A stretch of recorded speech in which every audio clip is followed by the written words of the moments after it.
Good morning to all. I am Maitreyi Srivastav of class 10th of Kendriya Vidyalaya Ordnance Factory, Katni.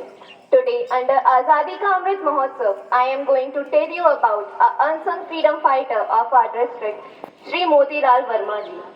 Shri Motilal Verma was a great Indian freedom fighter and a patriot.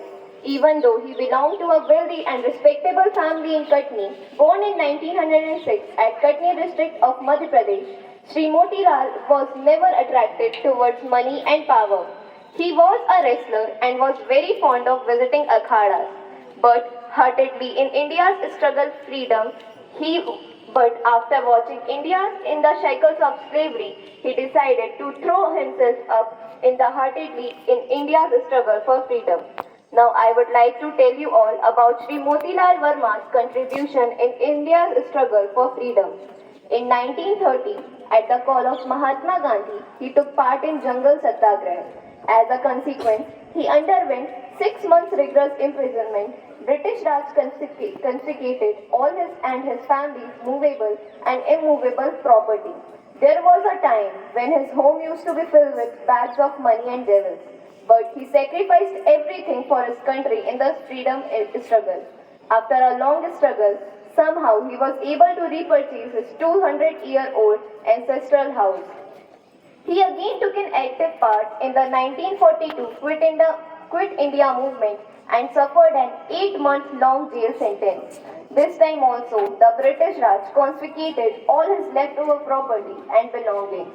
He was never able to recover this time. As a result, he spent rest of his life working as an ordinary destitute clerk in small business establishments. But even after this, he never lost his self-respect and never bowed his head to anyone. He also had the privilege of working with the great Indian revolutionary Chandrasekhar Azad.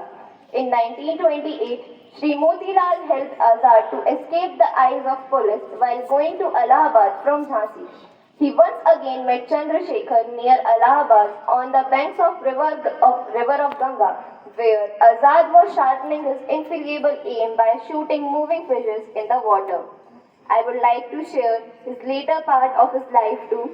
In this manner, Shri Motilal, both as Gandhian and as a revolutionary, gave his contribution to the Indian freedom struggle and served his nation. He never expected anything in return. He never wanted any political gains for his noble deeds. In 1935, Dr. Rajendra Prasad also visited his home, who later on became the first president of independent India. Since 1962, Shri Motilal kept receiving freedom fighters' pension from the state government and the central government. He was a very simple and honest person. He never relied on anyone, and at the same time, he never lost his self-respect. He died in 1993 at Katni district of Madhya Pradesh. Thank you. Jai Hind, Jai Bharat.